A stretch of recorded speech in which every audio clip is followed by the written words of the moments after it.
Salut à tous et bienvenue dans Débat Foot Marseille sur Football Club de Marseille au lendemain de cette large victoire de l'Olympique de Marseille face à Guingamp, l'en avant Guingamp. On va parler de ce match et avec moi sur ce plateau aujourd'hui pour en parler, il est là. Manu est avec nous. Bonjour. Emmanuel Baranguet de l'AFP. C'est toujours ça. C'est toujours ça. Je n'ai pas changé de club. T'as pas encore signé chez nous? Non. On va te faire une proposition avant que tu partes. Mon agent a dit que c'était pas assez. Bon. À côté de toi, Alex, un nouveau. Salut Ben. Je te vois pas là. Tu me vois pas? Ouais. C'est la caché, c'est la disposition là, c'est bon. qui est là. T'es bien assis confortablement Là, sur ce Je canapé? suis très très bien, on va pouvoir parler un petit peu. Alors Alex, grand supporter de l'Olympique de Marseille, je vous le dis, pourquoi? Parce qu'il nous a contactés pour participer à cette émission et vous aussi, vous pouvez nous contacter si vous voulez venir débattre avec nous sur ce plateau. Tous les mois, on recevra des supporters. Voilà, Football Club de Marseille, c'est aussi votre média. Donc venez débattre avec nous, avec Nicolas qui est ici, sur ce canapé aussi. Eh oui, fatigué mais présent. C'est vrai, fatigué? Allez, coucher tard, Écoute, c'est le lendemain de match, c'est toujours difficile. Couché tard, levé très tôt. Pour parler de l'OM, vous voulez le programme un petit peu? Le programme, on débrief le match d'hier soir, large victoire de l'Olympique de Marseille. On va parler de Thauvin aussi. Thauvin qui en est déjà à 5 buts. 5 buts en 5 matchs. On va parler de Thauvin et pourtant il n'est pas à 100%. Et puis on va aussi parler de cette semaine importante pour les Marseillais. 2 matchs cette semaine, Europa League et Jean-Michel Aulas. Allez, on en parle tout de suite. Maintenant, on débrief OM Guingamp.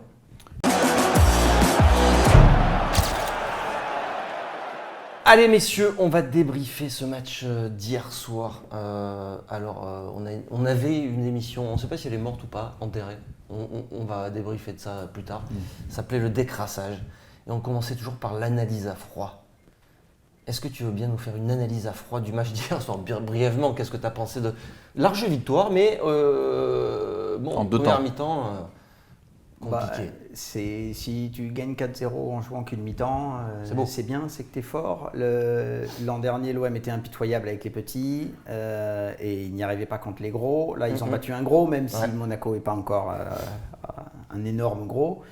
Et après la défaite à Nîmes, c'est bien d'avoir remis un petit 4-0 à Guingamp. Moi, je trouve ça plutôt positif, à tiède, disons, puisque c'était encore hier soir. Ah oui, c'est vrai. Alex, qu'est-ce que tu as pensé des Marseillais hier? La première période, elle m'a rendu complètement malade. Hier, j'ai pas pu aller au stade devant mon écran de télé, j'étais comme un fou, comme un malade, un vrai fou. Heureusement qu'à la mi-temps, Garcia il a dû un petit peu taper du poing sur la table. Et puis on a vu le résultat, 4-0 à la fin, c'est pas mal. C'est ce qu'il faut de toute façon, chaque match, il faut enfoncer surtout les équipes de bas tableau. Il a tapé du poing sur la table, il a changé ses pions surtout. Il en a fait tomber un. Il a fait sauter. Nico, cette deuxième période, elle était quand même pas mal. C'est vrai qu'on est passé du néant, première mi-temps, à... Non, parce que moi j'ai entendu, oui, mais Guingamp, bloc bas, moi c'est pas le bloc bas de Guingamp, on le savait, Cambori avait lancé la couleur. C'est surtout le fait qu'il n'y avait pas de mouvement, ça trottinait.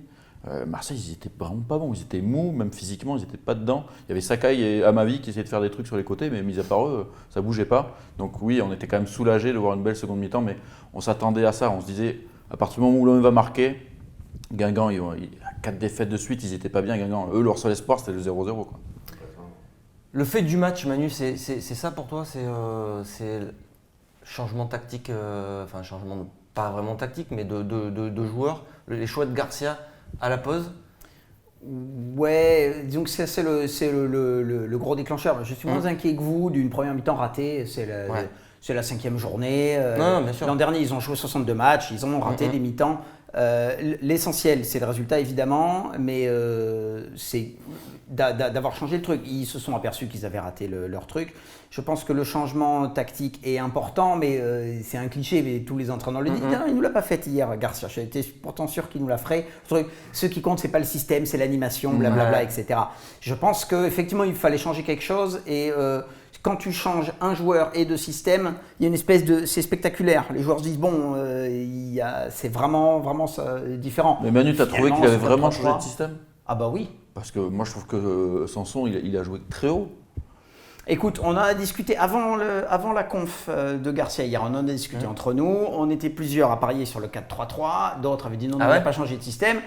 Michel a posé la question à Garcia, et Garcia a dit oui, c'était bien un 4-3-3. Donc on a Mais il a quand même Antérieurement, dit que c'était un 4-3-3, mais Sanson n'a pas respecté Non, mais et a en fait- dézonné, du coup c'était pas vraiment 4-3-3. En fait, c'est parce que je trouve qu'on exagère trop des fois avec ça, 4-2-3-1, 4-4-2, 4-3-3, losange, machin.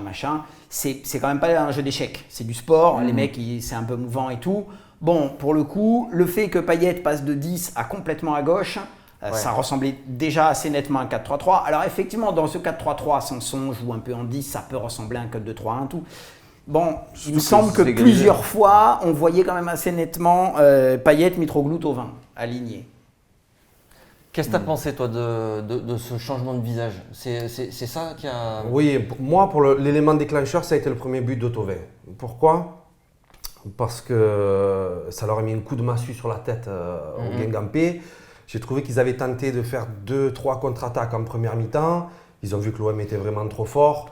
Premier but de Thauvin, tu prends un gros coup de massue sur la tête. Pour moi, l'équipe, elle était out. Le changement tactique a fait que l'équipe s'est réorganisée. Le petit Lopez, il est rentré. Il a montré toute la grinta. Il était à fond, le minot. Il avait envie de montrer. Et puis après, le but de Thauvin, Lopez, justement, Nico, comment tu l'as trouvé, toi?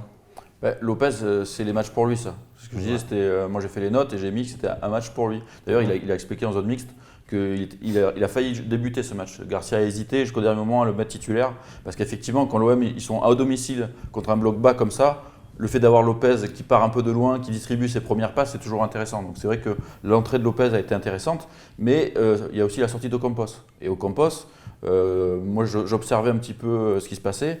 Il n'arrêtait pas de venir chercher le ballon dans les pieds, comme Payet, comme Thauvin souvent. Du coup, Garcia, il pétait les plombs à lui gueuler dessus en disant non, va, pars. Ils se sont bien accrochés en fin de mi-temps. Et du coup, il a aussi sorti direct à la mi-temps. Bon, je ne pense pas que ce soit grave, mais Garcia a montré son exaspération sur le refus d'appliquer les consignes. Lopez, c'est un joueur qui part plus vraiment titulaire cette année. D'autant plus avec le recrutement de Strootman. Ça risque d'être un peu plus compliqué. Lui-même, après le match, il dit que son statut avait changé. Il a dit ouais, je suis devenu un joueur de rotation. Il a dit je l'accepte. C'est pas rien quand même de dire ça, non? Non, c'est pas rien, mais il y a eu 5 matchs, il était titulaire au premier, et il est rentré 2 fois à la mi-temps. Donc il a joué 4 mi-temps sur 10, il n'est pas out, quoi. Il n'est pas hors du jeu. Et Garcia a expliqué hier que ce que tu disais, qu'avec Lopez, ils ont des départs d'action qui sont propres. Voilà. Moi, je fais partie de ceux qui aiment bien Ocampos pour la débauche d'énergie, l'exemple un peu qu'il donne aux autres et tout. Ocampos, il a ses qualités et ses défauts. Il y a beaucoup de déchets, etc. C'est bien plus propre avec Lopez. Mais bon, il a rien fait d'immédiatement décisif en passe D ou en but, etc. Mais il a rendu le truc propre. En fait, c'est comme ça que jouent les grosses équipes. Et Marseille veut devenir une grosse équipe. Tu as 16 ou 18 joueurs qui peuvent à peu près tous jouer. Et c'est un vrai jeu de Lego où tu dis, bon, celui-là, on va mettre plutôt ce mec-là. Ce match-là, on va plutôt mettre lui. Comme tu disais, contre un bloc bas, Lopez au début, c'est bien. Bon, c'est plutôt bien. Je te dis, 4 mi-temps sur 10, il n'est pas tout à fait à la moitié du temps de jeu. Il n'est pas hors du coup. Non, il fait partie de la rotation. Messieurs, je vous propose d'élire The Man and the Merguez of the Match. C'est une de nos rubriques. Alors, The Man of the Match, pour toi, c'est qui hier soir? Thauvin, moi j'ai toujours une faiblesse pour Thauvin. Thauvin, doublé, 2 beaux buts en plus. La spéciale et le but de la tête qui est vraiment pas évident. Surtout, il est un symbole de cette équipe. Il a fait une première mi-temps où il n'y a rien qui passait. Il a raté tous ses dribbles, sauf celui à la 40e minute, là, où il est contré. Il fait un 1-2 avec sa caille. Et mais enfin, on va parler de Thauvin tout à l'heure, mais ça c'est un gros joueur. Ça, c'est le mental. Il fait une première mi-temps dégueulasse. Il dit, ok, c'est pas fini. J'ai encore quelque chose à vous montrer. Alex? Ouais, moi c'est pareil, c'est Thauvin. Thauvin, c'est le... Hier, c'était l'homme de la situation. Il a tout débloqué. Sincèrement, pour moi, c'est l'homme du match. Nico? Moi, dans les notes, j'avais dit invisible puis étincelant, mais je ne vais pas dire Thauvin parce que je vais un peu prendre le contre-pied. J'ai envie de souligner le bon match d'Amavi qui du mal à... De là le mettre man of the match. Non, parce que c'est... Non, mais il aime bien se distinguer, il aime bien prendre les positions indéfendables. Non, mais parce que sinon, tu fais du classique. C'est un peu le Jean-François Kahn du FC Marseille. Non, mais sinon, c'est facile, tu dis Payet ou Thauvin, forcément. Mais moi, je trouve qu'Amavi, il a fait une bonne première mi-temps et il a été bon dans les récupérations. Je le trouvais beaucoup mieux placé et intéressant dans la disponibilité offensive. Et je pense que si on retrouve un bon Amavi, c'est très important pour le coureur gauche. Ta merguez du match? C'est difficile de trouver une merguez, alors il faut que je me concentre sur la première mi-temps. Donc je mettrai Ocampos. pour moi, merguez du match. Alors que c'est comme toi, c'est un joueur que j'aime bien parce qu'il faut des joueurs avec cette grinta qui tirent l'équipe vers le haut dans ce côté combat. Et là, je trouve même dans le combat, il était un peu à côté. Mauvaise première mi-temps. Alex, t'as une merguez toi sur ce match Moi, je vais pas me faire des amis, mais sur la première mi-temps, Strootman, 25 minutes de jeu, il a perdu 5-6 ballons. La merguez, je veux dire Strootman sur la première mi-temps. Sur la deuxième, je sais pas, ils ont tous été bons. Ok. Donc, c'est un choix. Strootman, toi aussi Non, ça sonne la Roma, je ne vais pas dire de la Roma. Bien sûr. C'est pas possible. Ah ouais. Non, moi c'est Rami, je suis désolé, j'adore ce joueur, j'adore sa personnalité, j'aime tout ce qu'il fait. Je connais ses défauts, il a un côté Edmilson, l'ancien de Lyon, il fait une boulette par match. Là, on voit bien hier encore, oh là là, des fois il était perdu à droite, il a fait une relance en plein dans la surface. Et surtout en sur première un mi-temps, adversaire je et trouve, tout. Manu. Oui, mais tous, ils étaient Il a tous un peu mauvais en couru, première même lui, il mi-temps. a un peu corrigé. Parce je que trouvais plus, Strootman a vraiment perdu un nombre embarrassant de ballons en première Ouais, mi-temps. ouais, Et en il était pas deuxième bien. mi-temps, il est Non, bon. ouais, il était Il pas. est sur la. Je ne sais pas si on considère ça comme une passe D parce que Thauvin a bien fini Oui, le travail, ouais, mais bah. c'est lui qui lance Thauvin. Après, en deuxième, il a gratté des ballons et tout. Il fait 8 tacles. Rami, Strootman, si tu ouais. veux, il y a le passif du début de saison raté. Il est pas bon à Nîmes, il est affreux à Ouais, c'est Monaco. vrai, c'est vrai. Mais il est pas prêt, Mais non. non, mais moi, j'ai toujours beaucoup aimé et le joueur et la personne. Donc je pense qu'il va s'en sortir. Et en plus, lui, c'est un type assez nature et franc du collier. Je pense que quand il se relève le matin dans la glace, il doit se dire attends, t'es pas bon, il faut que tu te remettes là. Et puis c'est un diesel, c'est des carcasses, ça met du temps à se Ouais. lancer. Mais on peut compter sur lui, ça reviendra très vite. Je suis content que Garcia l'ait remis hier encore. Il y en a qui disaient peut-être il va le sortir. Non, surtout pas. C'est un diesel, ça va venir. Il a besoin. Allez, du coup, on parle de Thauvin dans cette partie. Ah, voilà, un bon sujet. Allez, messieurs, on va parler de la vraie star de ce championnat de France. Eh oui, c'est lui, la star. On parle de Mbappé. Cavani, on s'en fout. surtout. Et en buteur du championnat, c'est Florent Thauvin. 5 buts en 5 matchs. C'est lui, la star de Ligue 1. Et pourtant, on a l'impression qu'il n'est même pas 100% le jeune homme, en tout cas dans le jeu, dans ce qu'il a montré depuis le début de la saison. Qu'est-ce que tu en penses, toi? Tu penses qu'il peut encore hisser son niveau de jeu? Oui. Moi, je suis de l'école de pensée. Thauvin n'est pas encore à son maximum. Il y en a qui disent qu'il est à son maximum. Je pense qu'il peut faire encore mieux. Et je trouve il l'a dit hier en zone mixte, avoir de telles stats alors qu'il n'est pas encore très bon et qu'il y a beaucoup de déchets, etc., ça veut quand même dire quelque chose. Au foot, quand tu es capable de gagner ou de marquer un jour où tu n'es pas bon, c'est que tu as progressé. Mbappé avait dit ça après le match à Nîmes, par exemple. Il avait dit maintenant, j'ai pas besoin de faire un bon match pour marquer. Aujourd'hui, il n'était pas bon, sauf qu'à un moment, j'ai eu un bon ballon et je l'ai mis. C'est ça. Et on a l'impression que c'est ça, dès qu'il touche ce fameux ballon entrée de surface côté droit, une fois sur deux, ça finit au fond.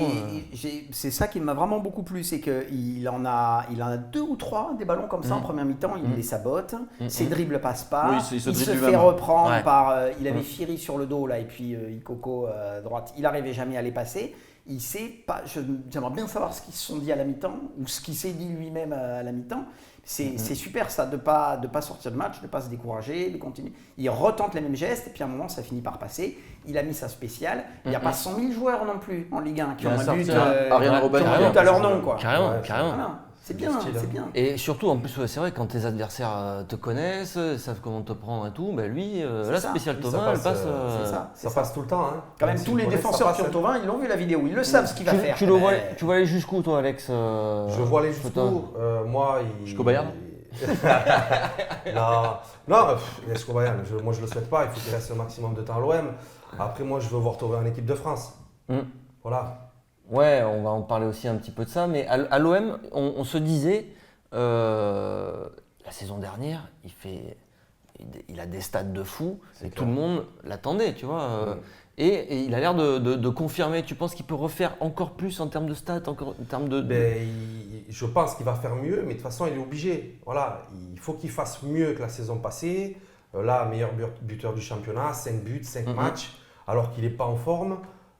Attendez, dans quelques mois, quelques semaines, vous allez voir, il va marcher sur la Ligue 1. Ce sera le meilleur cette année, c'est sûr. Toi, Nico, tu le vois déjà au Bayern, c'est ça?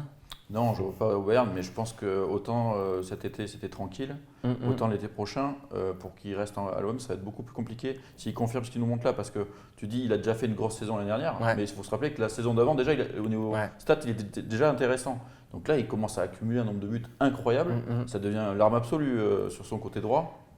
C'est assez impressionnant. Et comme Arjen Robben, quand il part sur ce côté droit en 1 contre 1, les défenseurs ils savent qu'il va repiquer pour. Mais le problème, c'est que si ils anticipent, il va les prendre de l'autre côté et il sait très bien le faire aussi. Donc c'est une arme fatale ça, quand un joueur qui maîtrise ses dribbles comme ça. Alors qu'est-ce qui lui manque aujourd'hui pour faire partie vraiment des très grands joueurs européens? Parce qu'il y a les stats de grands joueurs européens. Pourtant, tu n'as pas non plus les cadors qui viennent taper encore à la porte, machin. Il lui manque quoi encore pour… Il lui manque pas beaucoup, mais après, je ne sais pas s'il atteindra le niveau des ballons d'or ou des 4 ou 5 meilleurs du monde. Moi, je pense qu'il peut faire mieux, mais peut-être pas aller jusque-là. Mais il le fait déjà pas mal. Hein. L'an dernier, plusieurs fois, il gagne des points lui tout seul. Hein. Donc, je ne sais pas. Il lui manque pas grand-chose. Moi, je pense qu'il lui manque la Ligue des Champions, de se montrer en Ligue des Champions et de jouer en équipe de France. Aussi. C'est des vitrines, ça aussi. Psychologiquement, pour les gens, c'est important. Et l'équipe de France, Manu, tu penses que ça sera toujours compliqué pour lui vu la concurrence qu'il y a? Oui, là, évidemment, ceux-là, ils ont un statut. Mais écoute, il n'en est pas très, très loin. Hein. Il s'est fait moquer un peu pour ça. Moi, vraiment, je ne comprends pas très bien. Il a certes participé qu'à 3 minutes, mais… Le seul qui n'a pas éteint son portable, c'est moi. Bravo. C'est la classe. Et ça sonne de partout parce que je vous signale que je suis connecté de partout. Je ne sais pas pourquoi. C'est connecté. Tac. Merci, monsieur Pau. Il a quand même joué 4 minutes d'un des 5 plus grands matchs de l'histoire de l'équipe de France. C'est pas rien du tout. J'aurais aimé qu'il passe au moins devant Fekir, c'est-à-dire dans le statut du remplaçant le truc. à chaque fois. Là, c'est plus par rapport à Dembélé que ça se joue, parce que Fekir, il joue pas vraiment sur un côté. Oui, mais bon, à chaque fois qu'il y a eu un choix à faire dans la rotation. C'est clair, Mais je pense que s'il rentre un mec sur son côté, il rentre plutôt Dembélé. Donc, pour l'instant, là, l'histoire, ça paraît bloqué. Ces 11-là, ils sont champions du monde. Il y a 2-3 remplaçants automatiques. Ça ne bougera pas beaucoup, mais ça va très vite. Hein. Ça pourra bouger le jour où Giroud… Il est toujours là, il est toujours appelé. Il faudrait qu'il re-rentre. Ça passe aussi par un transfert dans un top club? Tu le vois, toi C'est un peu inévitable, c'est l'économie. Je suppose qu'il a déjà été recherché cet été. Puis il a changé d'agent. À un moment, il y a des sommes devant lesquelles tu peux plus dire non, c'est comme ça. J'aimerais bien qu'il reste. Oui. Dans le Champions Project, tu peux plus dire non? Oui. À combien tu peux pas dire non? Je sais pas. 60 et 70 Et toi, à combien tu peux pas dire non? Au bout d'un moment. Lui, à 10 €, il dit oui. On n'est pas dans les mêmes franchises. On est tous pareils. Hein, pour un sandwich jambon fromage, ça passe. À partir d'une certaine somme, c'est trop compliqué de dire non. Quoi. Ça serait terrible de perdre un Thauvin sincèrement, pour trouver encore des joueurs. Tu dis, comme tu vois, c'est l'économie, effectivement, peut-être qu'avec. Non, mais trouver des joueurs de côté qui jouent avec leurs faux pieds, comme ça, c'est trop compliqué. Il y en a très peu. Le perdre, ça serait terrible. Parce que derrière, il faut le remplacer surtout. Par qui tu vas C'est bien de prendre l'argent. Mais, après, il y a une question de salaire aussi. C'est que là, si on voit les gros salaires de l'OM, Strootman, Payet, Gustavo et Thauvin, qui a des chances de partir et de ramener un gros chèque dans ces 4-là? Il n'y en a qu'un, c'est Thauvin. Donc je pense qu'aussi pour l'équilibre salarial de l'OM, à un moment donné, s'il y a une grosse offre en termes de transfert, ils pourront aussi s'économiser un gros salaire qui pourrait devenir encore plus gros. Parce que là, on parle aussi depuis plusieurs mois d'une possible prolongation avec revalorisation salariale. Donc ça aussi, ce sera un choix stratégique à un moment donné pour la direction de l'OM. En fait, ce que je veux dire, c'est que le Marseille a progressé, mais ils ne font pas partie de la toute première division financièrement. Il y a des clubs qui proposent un projet sportif plus ambitieux et un salaire multiplié par 3 ou par 4. À un moment… mais quand tu vois que tu peux aller chercher des joueurs à l'AS Roma, tu dis que petit à petit, tu montes en grade. Oui, mais tu as payé le prix et Sabatini était d'accord pour qu'il parte aussi. Alors, qu'est-ce que tu sous-entends? Si la Roma avait absolument voulu le garder, il serait pas parti. Strootman est un super joueur. On l'a vu dès le match contre Monaco. Il est entré dans une équipe où il connaissait pas les partenaires, pas les lignes de passe, et il était quasiment le patron du milieu. Bon, alors hier, il a raté sa première mi-temps comme tout le monde. Ouais. Non, mais c'est un vrai bon joueur. Mais moi, je l'ai vu à la Roma avant sa blessure au genou. Il était encore meilleur que ça. Vrai. Il fait peut-être partie de ces joueurs dont la blessure au genou a laissé une trace un petit peu indélébile. Et ça peut pas revenir, ça? Je sais pas. Voilà, Falcao, il a fait 2 saisons blanches et il est revenu. Oui, mais à là, un on niveau parle pas d'un intéressant. joueur qui a fait des saisons blanches, Strootman, depuis 2 ans. Moi, je alors parle là, de c'est- Falcao, on ouais. pensait qu'il ne retrouverait jamais un niveau, après ces 2 saisons en Angleterre complètement perdu. Oui. Et la saison où Monaco gagne le titre, il retrouve un super niveau. Donc. Oui, et c'est quand même pas le Falcao Non, de, c'est vrai. de Porto Ah non, et de l'Atlético c'est vrai, Madrid. C'est sûr, c'est sûr. C'est-à-dire, il est tellement fort, il est bien placé, il a l'instinct, l'équipe joue pour Et lui. Strootman, c'est pareil, il il est bon. compense par Mais l'intelligence. peut-être. Ouais. Mais bon, on parle d'un joueur aussi qui a perdu sa place en équipe nationale aussi. On l'a vu contre l'équipe de France. Moi, je ne m'attendais pas à voir Strootman sur le banc. Hein. Oui, mais c'est aussi une question de politique générale. Les pays Ouais, viennent de c'est rater une reconstruction totale. deux Ouais. grosses, Mais il n'est pas vieux, Strootman. deux grosses compètes d'affilée. Il n'est pas vieux, Strootman. Hein. Allez, messieurs, on va parler de cette semaine, pas décisive, mais en tout cas importante, avec deux gros matchs, Europa League et Lyon. On en parle tout de suite. Allez messieurs, grosse semaine pour l'Olympique de Marseille, 2 gros matchs, jeudi Europa League face à Francfort, premier gros match important pour l'OM, et derrière, 3 jours après, ça sera Lyon. Alors c'est une bonne pression mais positive là pour l'OM parce que y a, tu vois, tout à aller chercher en termes de résultats. Oui, c'est une semaine bizarre. Une semaine, un match dans un stade vide, un Ouais. match dans un stade plein. La Ligue Europa, elle a tellement fait rêver tout le monde, nous compris, l'an dernier, que bon, ils ont, je pense, un peu les yeux de Chimène pour la compétition. Garcia, il devrait faire comme il a fait l'an dernier, c'est-à-dire faire tourner mais un petit peu, pas une équipe B mais une équipe A prime, quoi. Et le match contre Lyon, ouais, tu veux dire, il faut en profiter pour Voilà. faire un gros, etc.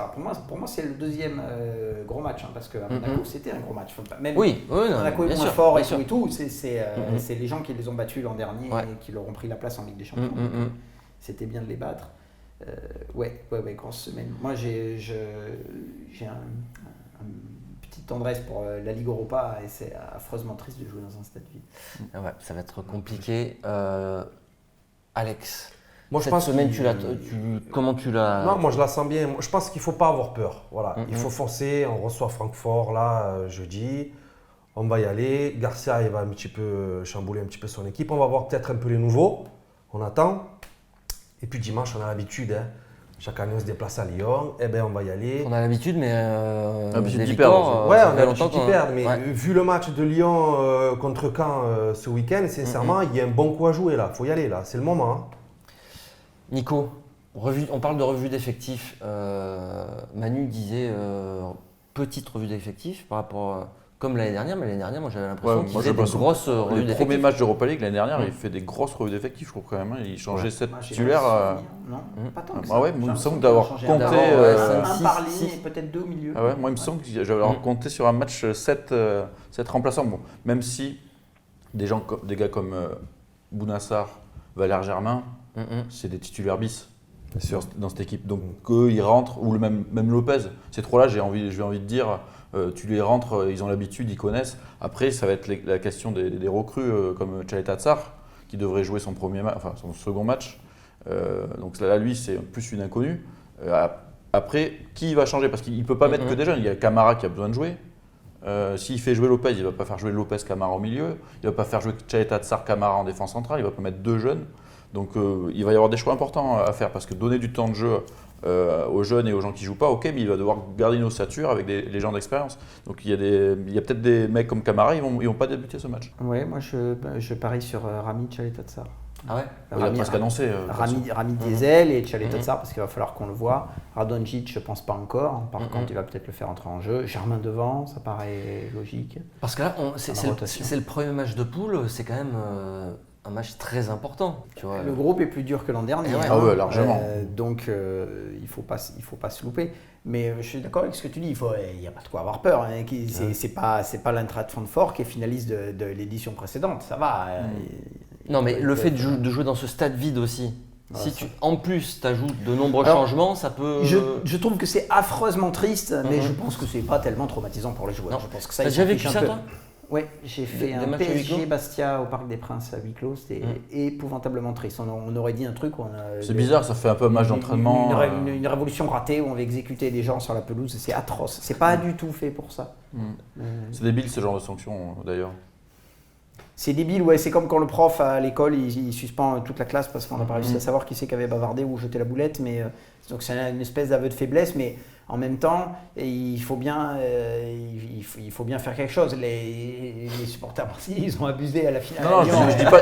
Il y avait Comment ça, 380 fumigènes, c'était trop. Non, mais entre pas de sanction et cette sanction-là, il y a peut-être trouvé un autre type de sanction. C'est ça que je veux dire.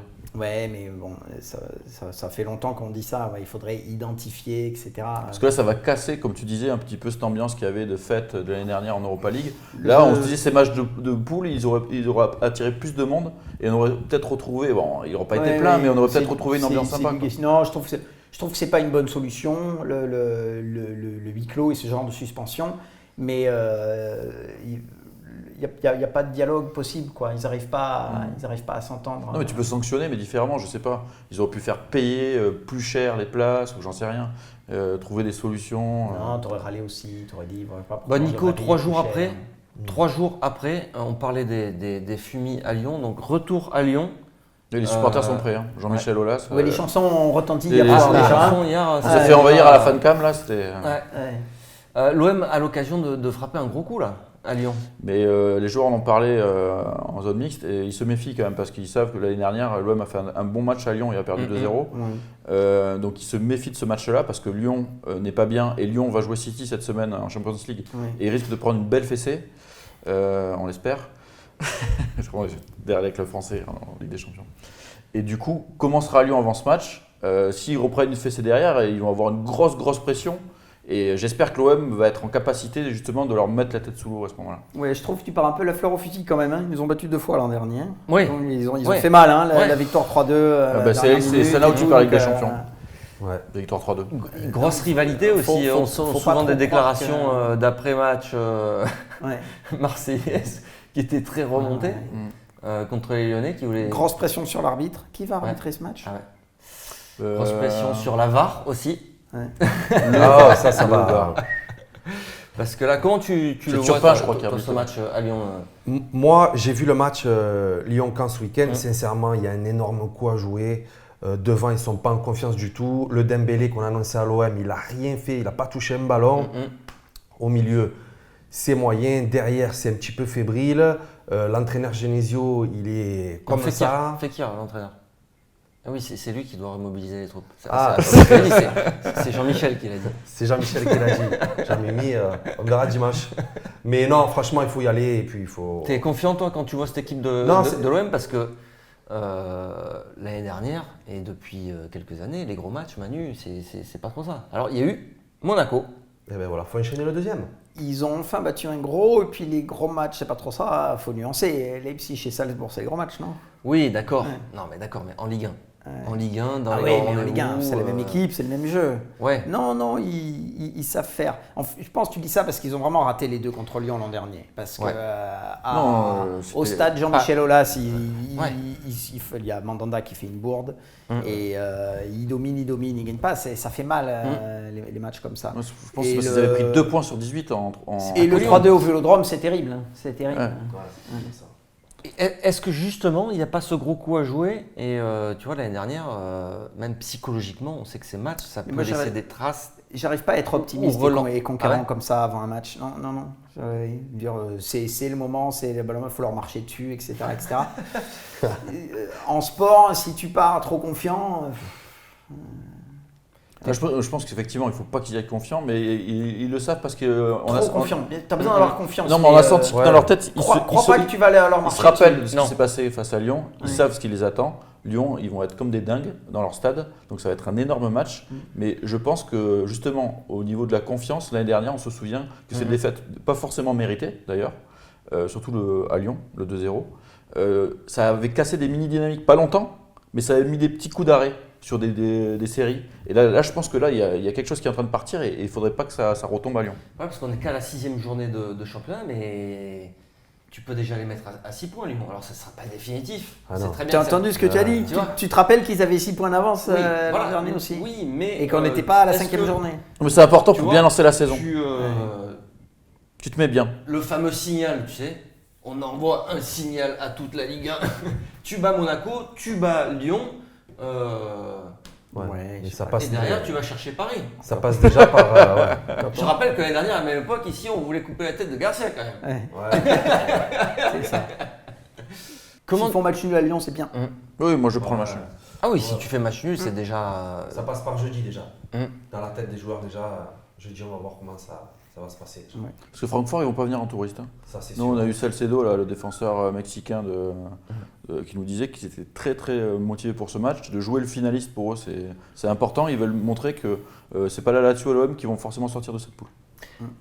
Alors, toi qui connais bien Rudy Garcia, est-ce que tu trouves qu'il y a eu une évolution depuis même son arrivée à l'OM, que ce soit dans son management ou dans sa gestion, En fait, dans sa communication? Je vais te faire une réponse de politique. C'est un peu vague parce comme que- question que je te propose là. Je vais Mais te faire une réponse de politique parce que je trouve qu'il a changé par rapport à Rome, mais qu'ici il est assez constant. Il est assez constant ouais, tu par rapport trouves à l'an dernier. Moi, ce que je moi j'ai trouvais- l'impression qu'il a un peu changé ce aussi. que je depuis, trouve qu'il a bien réussi l'an dernier, Mm, mm. c'est faire vivre ce groupe tout le temps et qu'ils aient toujours ce super surcroît de motivation. Vous vous rappelez le match à Guingamp où, à 9 contre 11, on a cru qu'ils allaient quand même l'emporter et tout ça.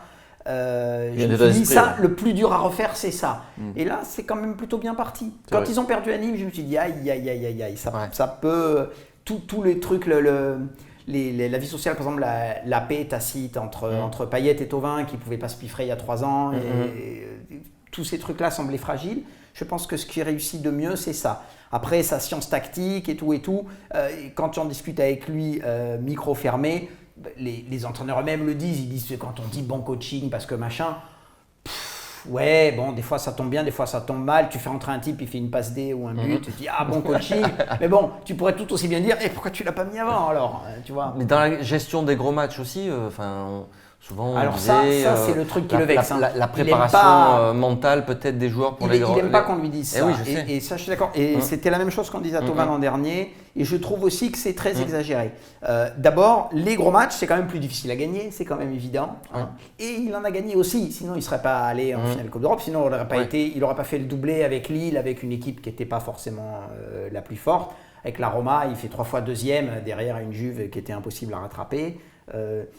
Il sait en réussir des gros matchs. C'est qu'il paye des loupés très spectaculaires, pour le coup des fautes de coaching qu'il ne fait plus. Quand il attaque avec Lille le Bayern à la fleur au fusil en disant on va les presser haut, puis il y a 3-0 au bout de 20 minutes, et il prend 6-1 ou 7-1. Voilà, il fait plus ces choses-là. Tu as vu Et ça, il avait déjà changé. Ouais. Tu as vu une petite évolution toi aussi depuis qu'il est à l'OM ou Moi déjà, même au niveau de la com, je trouve que cette saison est j'ai plus l'impression détendu, plus détendu que la saison dernière. Moi, je déjà. le trouve plus détendu et plus direct. Il Non, dit mais plus ça de peut choses. changer, les gars, parce que Ouais. l'an dernier, tu l'as rappelé tout à l'heure, il y a un an, jour pour jour, tu demandais sa tête. Il nous en a beaucoup voulu dans notre ensemble, et C'est pendant 2 mois, vous vous rappelez, il était super sec Ouais. à Oui. répondre. Ouais. Deux ou trois d'entre nous qu'il avait dans le pif, il répondait des trucs vraiment abrupts, ouais. tout juste, il disait pas c'est quoi cette question à la con. Mais Mais bon, même il Manu, il même a en ses fin de humeurs, saison, il est cyclotimique. même en fin de saison, à un moment donné, il a eu un passage où il répondait plus du tout aux questions. Alors que ça allait bien, tout marchait bien. À quel moment Il était en fin de saison, je me souviens, avant qu'ils atteignent la dernière ligne droite, il y a eu un passage des conférences de presse où il ne répondait plus du tout aux questions. Il faisait que de la c'est langue de marrant, bois j'ai pas 100%. souvenir comme ça. J'ai souvenir de quelques confs où tu disais non, aujourd'hui il était mal luné parce qu'il nous a rien donné. Il nous a rien donné là. Mais Qu'est-ce celle qu'on va faire d'après, Mais- ça revenait. Là, effectivement, il est plutôt cool. Là, je le trouve mieux là. L'autre jour, il fait une vraie réponse sur les mondialistes, les champions du monde, Exact. pas tout à fait descendus de leur nuage et tout. Ouais. et tout. Il se mouille un peu. D'habitude, ils sont plus tranquilles. Ils non, préservent pas de plus problème. d'habitude. Voilà, ils préservent Ouais, plus. c'est clair. Même sur les confs plus- d'après-match qu'il fait. Mais du coup, depuis moi, le je début de la saison. trouve ça intéressant parce que ça donne une meilleure image de lui. Parce que des fois, justement, quand Mais il il le sait. s'enferme dans ce personnage de pas vouloir, d'être un peu en guerre avec les journalistes, de pas vouloir répondre, ça donne une image de quelqu'un de froid qui prend un peu de haut, alors qu'il n'est le pas comme sait, ça. Il le sait, c'est quelqu'un qui maîtrise sa com, Ouais. qui est intelligent, qui aime ça. Il aurait aimé faire un journaliste sportif, donc il comprend un peu le truc. Mais de temps en temps, quand il trouve que c'est injuste, et donc il avait été vraiment vexé par les attaques après le diptyque monaco-Rennes, là, Ouais. il restait vraiment en dedans. Mais quand on l'a en tête à tête, il est bien meilleur et surtout de temps en temps, pas souvent, hein, de temps en temps il pratique le off, donc les enregistreurs, et il dit des vrais trucs qui peuvent servir. Ouais. Tu t'engages à pas les écrire, mais une fois que lui, il t'a expliqué pourquoi lui jouait pas lui et comment lui fait ça, etc., tu t'en rappelles et il sait faire ça. Il sait faire ça. Tu t'es engagé à ne pas les écrire, mais tu t'es pas engagé à ne pas les dire. Non. Donc tu peux nous livrer quelques Non, petites... mais je vous encourage à lire les papiers de l'AFP. Bon messieurs, on s'arrête là pour aujourd'hui. Débat Foot Marseille s'arrête. Merci Nico. De rien. Merci Alex. C'était très Plaisir. sympa de t'avoir parmi nous. Au plaisir. Merci Manu, tu reviens quand Merci tu à vous, veux toujours un plaisir. pour lâcher le off ici. Tu sais que off, on, on connaît pas. C'est ça, c'est ça. Non, je plaisante. Nous aussi, on sait gérer le off. On sait tous gérer la com. Allez, à très bientôt sur Football Club de Marseille. Prochain débat Foot Marseille, ça sera vendredi, lendemain d'Europa League. Allez, ciao, ciao.